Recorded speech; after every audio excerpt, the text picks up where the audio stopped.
O desaparecimento dos contornos do capitão. Texto: Nilo Sérgio Campos. Locução: Álvaro Maus. Houve um tempo, não muito distante, mas suficientemente antigo para parecer lendário, em que o capitão possuía contornos perfeitamente definidos. Era uma figura clara no horizonte da caserna, a postura ereta, o olhar atento, a voz firme e aquele curioso talento de conseguir parecer simultaneamente próximo dos soldados e perigosamente próximo do comandante. O capitão, naquele tempo, era uma espécie de ponto de equilíbrio na estranha arquitetura da vida militar. Acima dele, os majores e coronéis contemplavam o mundo através de mapas, relatórios, decisões estratégicas. Abaixo dele, tenentes e sargentos viviam na linha de frente do cotidiano, lidando com soldados, exercícios e as eternas pequenas crises da vida, da rotina do quartel. O capitão estava no meio. E viver no meio exige arte. Ele precisava entender as ordens que vinham de cima, muitas vezes envoltas em linguagem estratégica que parecia ter sido escrito por generais que conversavam com mapas, e traduzi-las para baixo, onde a realidade era composta por homens de carne e osso, botas gastas, caminhões que nem sempre funcionavam e café de rancho de uma procedência duvidosa. Mas algo começou a acontecer com o capitão. De maneira quase lenta, quase imperceptível, seus contornos começaram a desaparecer. Primeiro foi a burocracia. Relatórios apareceram. Depois apareceram relatórios sobre os relatórios. Logo surgiram formulários para justificar os relatórios que explicavam por que certos relatórios ainda não estavam prontos. O capitão, que antes comandava exercícios, passou a comandar pastas. Em vez de estudar terreno, passou a estudar tabelas. Em vez de conduzir homens, passou a conduzir assinaturas. Se alguém tivesse observado atentamente, perceberia que pouco a pouco a figura concreta do capitão começava a se dissolver em papéis timbrados. Outro fator contribuiu para o fenômeno: as reuniões. Reuniões para preparar reuniões. Reuniões para avaliar as reuniões anteriores. Reuniões destinadas a discutir a necessidade de novas reuniões.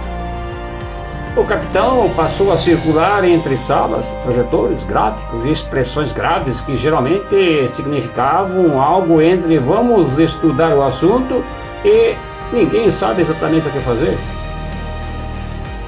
Neste ambiente, os contornos do capitão começaram a perder nitidez. Antes ele era reconhecido pelo comando. Agora era reconhecido pela agenda. Outro elemento curioso apareceu neste processo: a tecnologia. Computadores chegaram ao quartel prometendo simplificar tudo. Naturalmente, fizeram o oposto. Surgiram sistemas, senhas, atualizações, plataformas que atualizavam as outras plataformas e uma misteriosa figura chamada suporte técnico, que nem sempre prometia resolver tudo na próxima atualização e nem sempre resolvia. O capitão, que antes carregava mapas e binóculos, agora carregava pendrives e cabos. E assim seus contornos continuaram a desaparecer. Mas o fenômeno não era apenas burocrático ou tecnológico. Havia também uma transformação cultural. Antigamente, quando um capitão falava, a tropa prestava atenção. Hoje, antes de falar, ele precisa verificar se a orientação já não foi enviada por e-mail, confirmada por mensagem, registrada em sistema e, se possivelmente, validada em reunião. Em certo momento, um sargento mais antigo comentou discretamente no rancho: antigamente a gente sabia quando o capitão estava chegando. Hoje a gente só percebe quando chega mais um memorando. Mas apesar de tudo, o capitão ainda existe. Ele continua caminhando pelos corredores do quartel, às vezes com um olhar levemente perplexo diante das pilhas de documentos, às vezes lembrando com certa nostalgia de que quando a palavra manobra significava tropas do terreno e não apenas fluxos administrativos. E, curiosamente, quando ocorre algo realmente importante, um exercício grande, uma operação real, ou qualquer situação em que homens precisam ser liderados de verdade, os contornos do capitão reaparecem. De repente, ele volta a ser visível, a voz volta a ser firme, as decisões voltam a ser claras, os papéis desaparecem por algumas horas. E ali está novamente aquela figura antiga, quase arquetípica, que sempre existiu na vida militar. O oficial que está suficientemente próximo da tropa para entender os homens e suficientemente próximo do comando para assumir responsabilidade.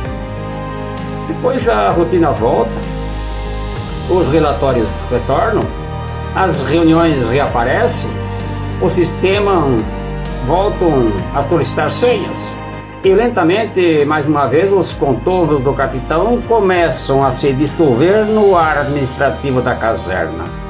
Mas todos sabem, mesmo que nem diga em voz alta, que ele ainda está ali. Às vezes invisível, às vezes perdido entre planilhas, mas ainda presente. Porque enquanto houver quartéis, soldados e a eterna necessidade de alguém que consiga traduzir o mundo dos generais para o mundo das tropas, o capitão continuará a existir. Mesmo que seus contornos, de vez em quando, pareçam desaparecer.